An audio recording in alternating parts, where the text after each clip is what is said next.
Tits, Wit, and Grit is a podcast created to hold honest, intelligent conversations with women who lead, build, and navigate demanding professional lives.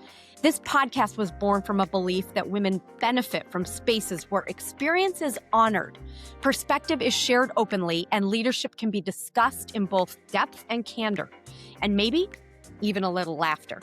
Each episode brings forth voices that will offer insight drawn from their experience, and we will all speak honestly about leadership, resilience, ambition, and personal evolution. So let's get started. Tits, Wit, and Grit. All right, so when you guys, when we were talking about building a podcast and writing a book, what did Tits, Wit, and Grit mean to each of you? It didn't mean anything to me because I think when we first started, or it didn't mean very much. When we first started, it was all using big corporate speak words like bringing the power of women or something like that. For me, it was like, I just didn't want it to not have some sass. And when we agreed on kind of Tits, Wit, and Grit, I was like, okay, like that's sassy. It's got attitude. It shows momentum. And I found myself just really rallying around it more and more and getting more and more excited. And just excited to bring other women who I know have the sass and the spunk of kind of what we're trying to convey here on Tits, Wit, and Grit. So it was great. But it really wasn't until we kind of settled on a name and the attitude that that brand kind of brought to it. I love that, Laura, because that's like your heartbeat. Like what you do, everything has a little bit of depth and personality to it that is you. So the fact that it didn't resonate until a latter time is fabulous. I love that. I think for me, it was just an opportunity for women's voices to be heard, witnessed, and celebrated so that their stories didn't just exist within them. They were shared amongst others so that our listeners felt as if they weren't alone in whatever season of life they were in their own leadership journey, in their own awakening of themselves. Like it was just an opportunity for the women to rally together, to share their stories, share their voices, and be a collective community together is really what it came down to. Now, when the name came around, it definitely had a little bit more personality to it, which I totally can get behind. And I was shocked at the reception that I got. And I shared this story with you guys privately, but I'll share with our audience that, I don't normally say words like tit. It's not in my vocabulary. I grew up in a household where we couldn't say butt until I was 18. So it was like a scary moment for me. But when I started to talk about it and to explain the underbelly of what we were hoping to drive, which is just this confidence, this empowerment, this support of other women, and really this ownership of our unique way, it was all of a sudden, again, just the reflection back, the mirror from other people was like, oh my gosh, this is amazing. And so then I was able to kind of, again, more confidently lean into a word I probably wouldn't have said, and now will say 1.5 million times. So kind of fun. That's great. I think the other piece is we're all moms, but we're also moms of young ladies, right? And so I think starting to pave the way in our own lives and having this outward expression to show them that their voices are meant to take up space as well. Like it really felt like a big importance for me. I mean, Charlotte's 17, Laura, I know your girls are in their 20s, and Sara, your girls are in their teens as well, but it just felt like an opportunity to celebrate them, the future that they're creating, and show them that these are conversations that are meant to be had. Yeah. Yeah. And also it's sad that we still have to have some of the conversations we still have to have. It's been hundreds of years, i.e. we're not getting paid the same rate as men in certain, when you look at job comparisons doing the exact same task. Like, really, we're still talking about that. So, hopefully for our listeners, or our young listeners, that will change in your lifetime. Not sure it'll change in mine, but hopefully it'll change in yours. And if nothing else, let that be a challenge to all of you future leaders. Let's not have to talk about it on podcast in your future anymore. Yeah, totally agree, Laura. I mean, I would say, I had the pleasure of growing up with men around me, my dad, my brothers.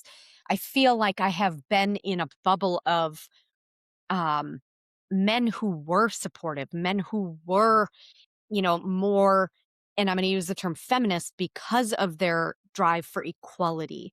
Um, and certainly I've had some that have not, but I would say, coming into the corporate world and then the entrepreneurial world, um, it is a shock to me how much conversation still needs to be had. Um, I I actually felt when I moved to Florida and went to the entrepreneurial side that the conversations were even more dire. It Mm. was even worse. Whether it was Florida, whether it was the entrepreneurial world, it was better in the corporate world. And so I feel a little bit like these conversations are very necessary at a grassroots level to be having dialogue and to actually be calling attention to the things that are maybe inequalities or maybe just simply aren't right yet. I had a cute thing that happened the other night. We were watching The Pit, if you guys know that show.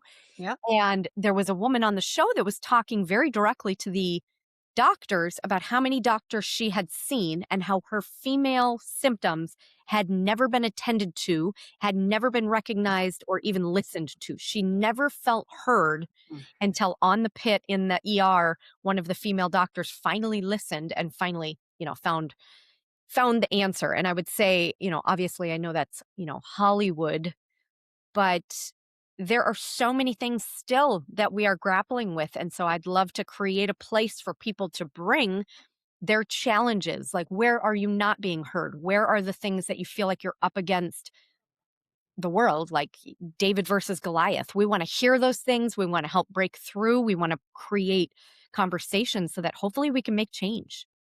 Mm-hmm. Yeah, absolutely. And also for them to share their stories where their voices have been heard, right? Where they have been that change maker, in whatever vertical they're in, whether personally or professionally.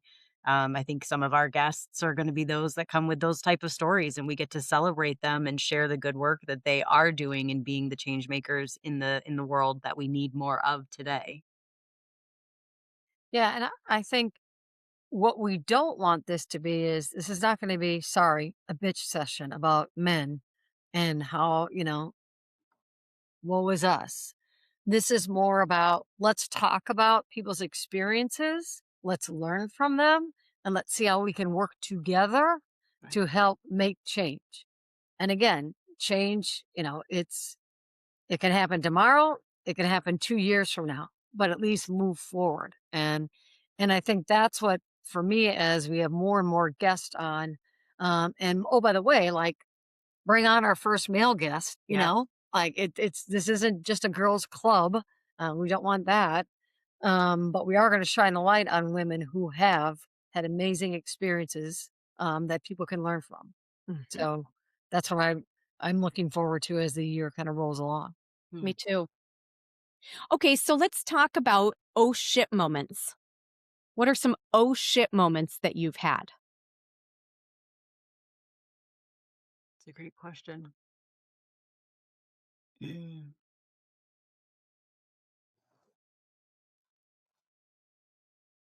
All right, I'll tell you one that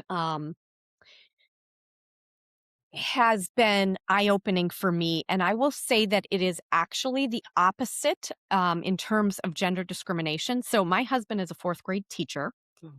and I have been shocked beyond belief at how many times he will have a reaction in our community or whatever of like, oh, you're a teacher? Or they Mm. know that the parent is a teacher and they assume it's me. Or someone will be talking to him and realize, like, so what do you do? And then he says, well, I'm a fourth grade teacher. And people literally walk away. I mean, it is Hmm. baffling to me. So I bring this up because I think that there are still things broken, in terms of the genders. And certainly I, believe women have to kind of again, name these things, collaborate on fixing them. But I also think, um, again, there's just a lot of, cultural misconceptions or bias that, you know, does kind of create um, problems for both sides. Mm, absolutely. Yeah, I think, you know, for me, oh shit moments were either been where I've made a mistake. And, as we hear, like everybody makes mistakes, but, in sometimes I think in a corporate environment, you can't make mistakes. And sometimes you don't make a mistake, but people think you do make mistakes. So I just kind of want our listeners to know, like, everybody makes mistakes. The best of the best make mistakes. It's what you learn from them. And so part of my oh shit moments have been, all right, how can I learn to do things differently? Or Mm, how do I play this game differently? Hmm. And so for a lot of that, for me, it was that sometimes the corporate side of like, oh, I'm in an oh shit moment where I'm either not the smartest person in the room, I don't have the most experience, but how do I play this? How do I make it? How do I continue to stay, on plane as everybody else? Hmm. mhm. Um, you know, those would just be some of mine, and there's many examples of them, but that's how I kind of consider, oh shit. Um, yeah. And then been a few others, more oh shit moments that I probably can't talk about just yet. No, like, maybe that's episode 12. Mm. I think kind of piggybacking off of what you said, Laura, growing up in corporate, it was the fear of making the mistake, right? So I remember when I first got a leadership role in an organization and I did have a mistake. I was really focused on making sure that the individuals that I got the opportunity to lead did not have that fear in making mistakes and then sharing it with me. So I remember having the mistake and then crafting an email that I sent to my team that said, here is what I did. Here is what I learned. And here is why I'm sharing it with you because I want to create a space where you don't fear making a mistake and sharing it with me so that we can have a remedy Yeah. and that you learn from the mistake.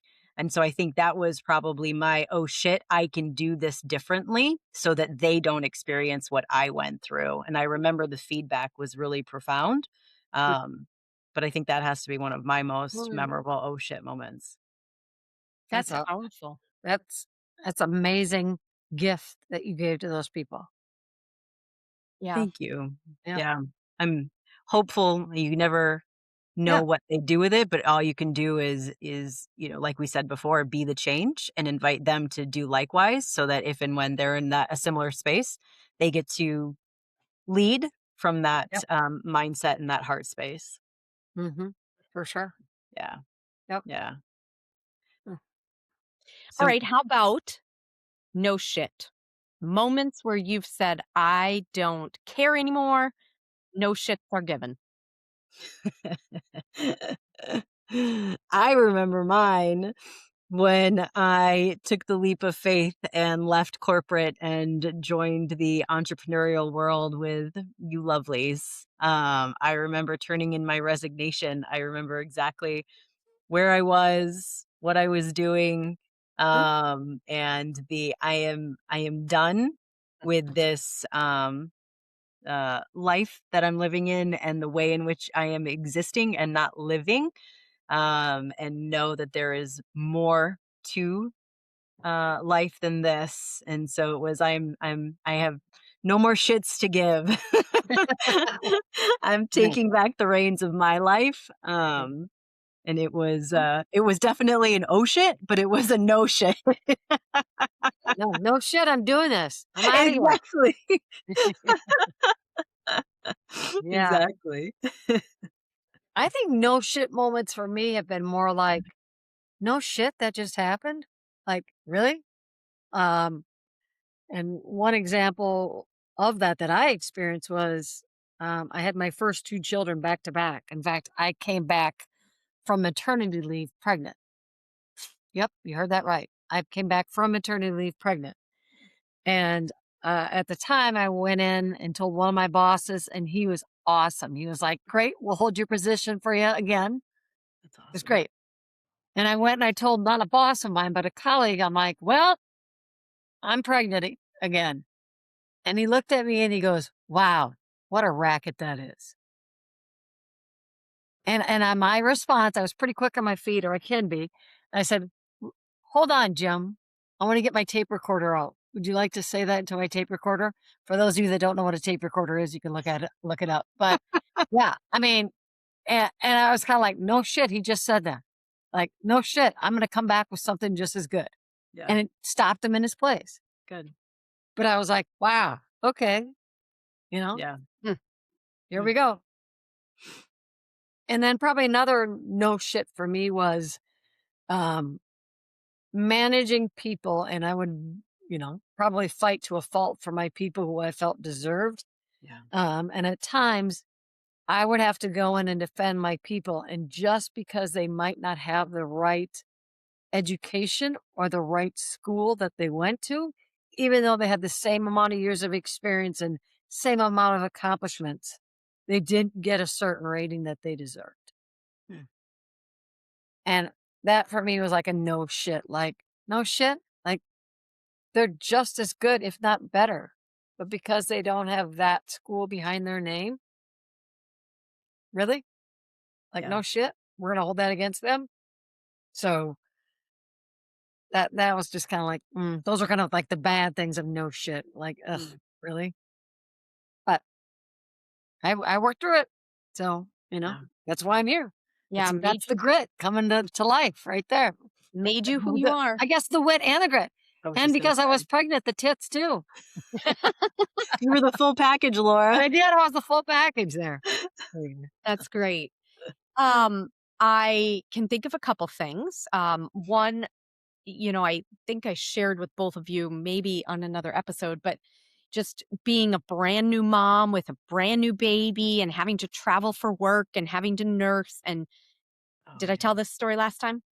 Yeah. No. So in the middle of the airport, not knowing where I was supposed to do the pumping so that I could have the milk for the baby when I got back home. I mean, it was a disaster. And I just remember standing in the middle of the women's bathroom. I had to plug it in, but there was no stall that I could reach. And it was one of those like, I'm going to do whatever it takes. I don't give any shits about what anybody else thinks. Yep, here I am doing my thing. And, y'all can basically suck it because Yeah. this is what I have to do to get my job done and my home life done. And so there's kind of a powerful moment, I think, when you Mhm. just are kind of like, legit don't care what anybody else thinks. Yeah.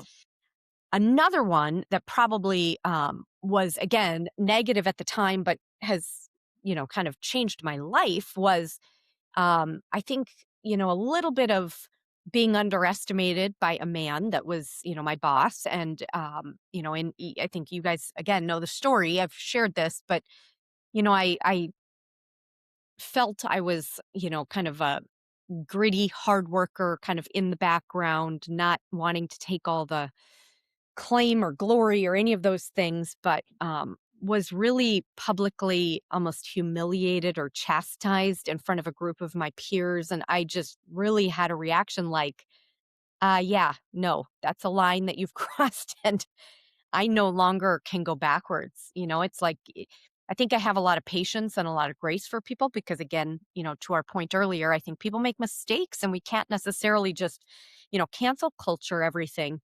We've got to allow people to apologize and change and, give them the feedback. But in this particular instance, it was not a situation or a relationship I felt was able to be remedied. And I thought, you know what, you've crossed a line with me and I'm not going backwards. Like Yeah. that is, I have built my career. I am very proud of the person I am. And you have demeaned me in a way that is not tolerable, not okay.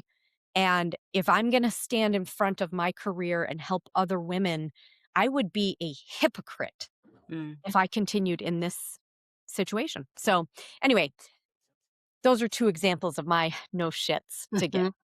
That's great. That's really Yeah. good. Yeah. All Very right. good. And just on that, to wrap kind of that up, Yeah. we all survived. Mhm. Like, Tracy's situation was a scary, frightening of leaving corporate, all that. Sarah, your and my examples are a little different, but like we're here. Like Mm. we can tell the story. And yeah, I mean, there were probably some hard, dark days, but it's like you made it. So I do think, a thing for us on that grit is Mm. just going through some of those crazy times in your life that you will reflect back. Um, Someone told me a I don't know, a quote or a sentence that said, "In order to get out of it, you have to go through it." Yeah. Mhm. And Yeah. I'm like, I think of that, if I'm going through hard times or whatever. Like, yep, I'm gonna get out of this. I just got to get through it. Mhm. Head down, get through it. Get that grit. Yep. They say, change is messy, but Yeah. at the end, it's beautiful. So, Hmm. embracing, the messiness in the middle and knowing that the other side is worth what it is that you're going through. And I know that we've had that conversation, just that, grateful for the journey, grateful for the highs, just as grateful for the lows, because the individuals that we are today may not necessarily be the individuals we are, but for the Yeah. journeys that we walked to, that led us to today. Hmm. And that's part of, you know, what I think this podcast can do for people too Yeah, is, some people don't have people they can go to or mentors or leaders or whatever. yeah, So, I'm always open to talk to anybody. I'm a high E. I love people, for the most part, unless they're jerks. But reach out to us, contact us. We'd be happy to have just conversations with people who are either struggling through maybe things that we've been through, since it's not our day one on this planet. But you know, that's that's what I hope for this podcast as well. It gives people like, all right, I can reach out to three semi-normal women that have been through some shit that want to help. And we're not semi-normal. semi-normal. Yeah, right. Right. Yeah. Yeah. Semi-normal. But I think to your point, Laura, it helps individuals know that they're not alone, right? So, like during our oh shit or no shit, who did we talk to about it? Right. Right. So, the hope and desire is that our listeners are like, oh shit, I'm not going through this alone. There are others who have journeyed through this, whether exactly the same or similar. It allows them the opportunity to realize that this journey is one that we're here in partnership to, you know, share with them, walk with them, reach out to Laura's point. We'd love to hear what your story is and be of what support we can. Yeah, for sure. Right. All right, what about good shit? Oh, good shit in my life or good shit professionally or Yes. all? Yeah. I mean, we don't have enough time on the podcast for good stuff in my life or good shit. But I think some of the good shit is just the relationships. Mm, Like, I was never one, it's, work and home life. You got to separate the two. For me, my work family was like my family, and I treated them like that. So, I demanded a lot. Um, we worked hard, we celebrated hard, but we all had kind of each other's backs and we were radically candor. Um, so I think that's some of the good shit that I value and some of my first colleagues are my closest friends. And mm, and I don't use the words friends very often. Um, I think the good shit is amazing experiences that, I'm a small town Minnesota farm kid that I got to experience. And some of that was by the grit that I had to work hard and to, have the setbacks, but also learn from them. But also some of that is just, being in the right places at the right time. And so again, a little bit like the mom in me of just like sometimes in life, the stuff you go through, you will remember of, oh, I was put there for that reason. yeah. Or I made that connection with that person who introduced me to that person who I got this job that I love, that I've been at for 10 years. You know, just never stop. Um, Never stop being curious about who you can meet or talk to. I guess that's the Mhm. good shit. But I'm an extrovert, and I understand there'll be introverts that listen to this that'll be like, no way. I get that. That's okay. But I do think there are channels for introverts to connect with people now, as opposed to picking up the phone or going to a meeting. There are other ways people do it. So anyway, that's some of my good shit that I take with me from my professional life. That's great. I some good shit professionally actually was um I think really in the coaching space that we have with some of the clients that we work with. I had, and Sarah, I think you've heard the story, and Laura, you may have as well, but I was getting the opportunity to visit one of our clients on site, and they had taken me out to lunch, and we were on the way back to the office for the rest of the day. And they are engaged. And so the one was driving, the other one was in the front seat, and I was in the back. And so we're driving back, and they point down a road, and they go, "Oh yeah, Trace, our home's just down there." And I viscerally remember just like leaning forward and going, "Oh, hi, home." And it was in that moment that that's the good shit, because I was 100% my authentic self.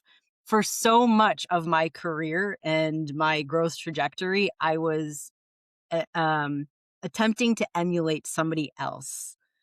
But because I had been surrounded by individuals, teammates, colleagues that created space for permission for me to be truly myself and be accepted for that, I was 100% me. And for me, that story is in, you know, so every story I get a chance to share, because it's just, Mm.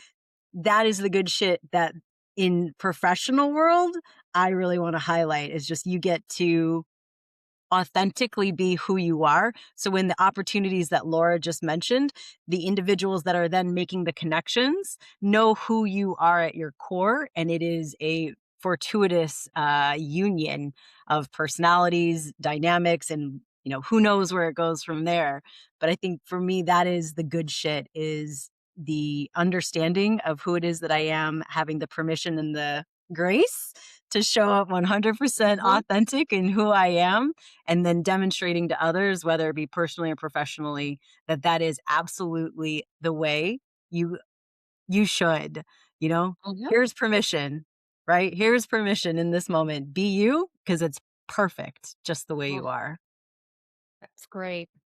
Man, that's a really powerful, like, yeah. I have heard that story before, but Yeah. it gives me goosebumps every time you tell it, because what a blessing to finally feel like you're there, or Yeah. at least in the moment there, and then now you're evolving to the next version of you. But I do think we have all kind of put on different chameleon-like Mm. exteriors to fit in, or to, be a certain way because we feel like that's who we're supposed to be.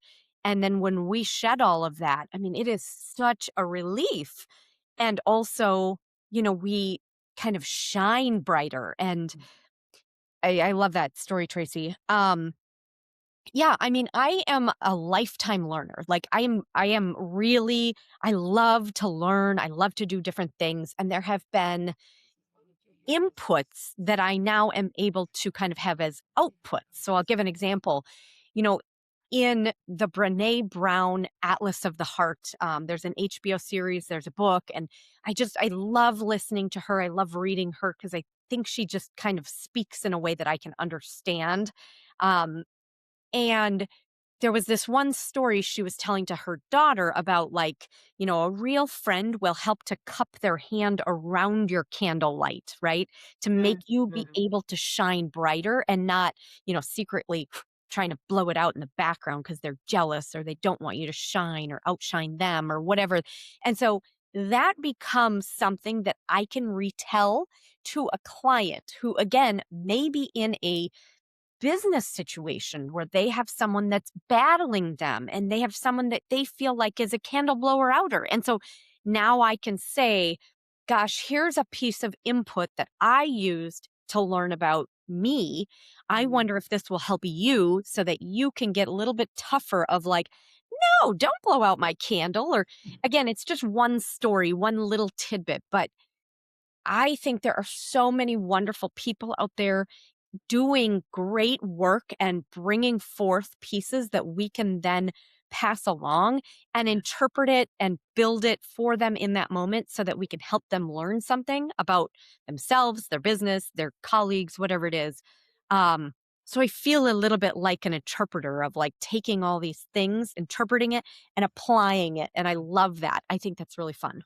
That's it for today's episode of Tits, Wit, and Grit, where bold women, big ideas, and a little bit of fearless attitude collide. If today's conversation sparked something for you, share it with someone who needs it. And make sure you're subscribed so you don't miss what's coming next. Remember, show up with confidence, trust your wit, and never underestimate the power of grit. See you next time.